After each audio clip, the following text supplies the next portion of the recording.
The abandoned St. Mary's Hospital looms at the city's edge like a rotting corpse of stone and glass. It is a skeletal structure of broken windows and decaying concrete, a place where time has curdled. Daniel, a YouTuber obsessed with viral fame, arrives at 11:30 p.m. He doesn't believe in ghosts. He only believes in views. With a sharp kick, he forces open the rusted front gate, the screech of metal echoing through the silence. "Welcome to the end of the world, guys," he whispers to his camera. His flashlight beam cuts through the stagnant, dust-choked air, revealing a world of forgotten pain. He moves past empty, skeletal wheelchairs and rusted gurneys that look like instruments of torture. Every step he takes is recorded, a digital breadcrumb trail into the dark. The air is thick with the smell of mold and something metallic, something like old blood. He is chasing a legend, but the legend is already waiting for him. Deep in the shadows of the main hallway, Daniel finds a tattered floor map. Ward 13 is circled in aggressive red ink. Below it, a scrawled warning reads, "Do not enter after midnight." Daniel simply laughs. A hollow sound in the vast emptiness. He adjusts his gear and begins the long climb up the stairs. As he ascends, the temperature plummets. His breath begins to mist in the air, white plumes dancing in his light. Suddenly, his camera battery indicator blinks rapidly, dropping from full to 40% in mere seconds.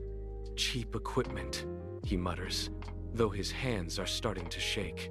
The silence is no longer empty. It feels heavy, as if the building itself is holding its breath. At 11:58 p.m., he reaches the heavy oak doors of the ward. The air is ice now, and the darkness feels thick enough to touch. He is 2 minutes away from midnight, and a lifetime away from safety. The door to room 13 is shut tight, resisting him. He pries it open with a groan of wood. Inside, a single dusty bed sits in the center, and a cracked mirror hangs on the wall like a dead eye. Scratched into the glass are the words, "I'm still here." Daniel feels a prickle of electricity on his skin.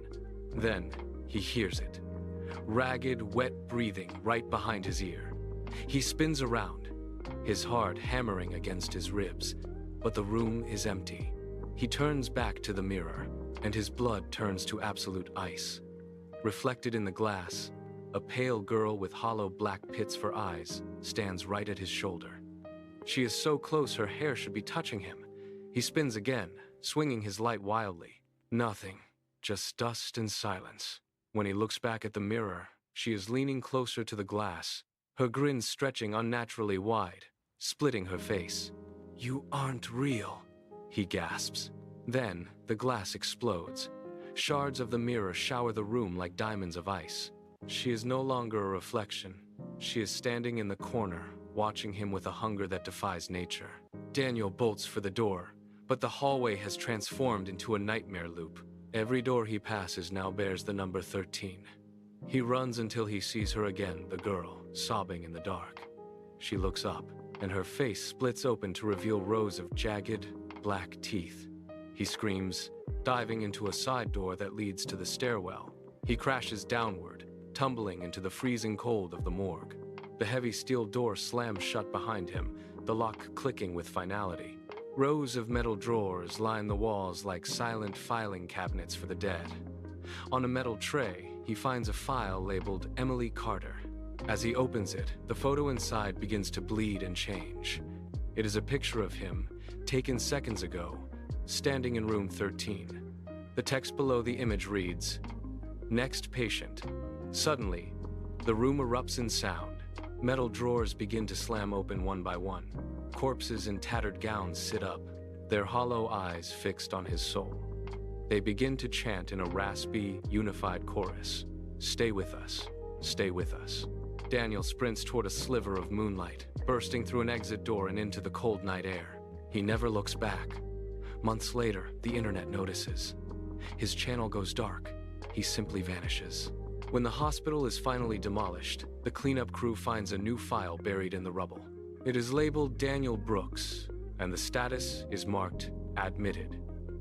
Inside is a photo of Daniel, paralyzed on a hospital bed, his eyes wide with eternal terror, while the pale girl stands over him, her hand on his chest.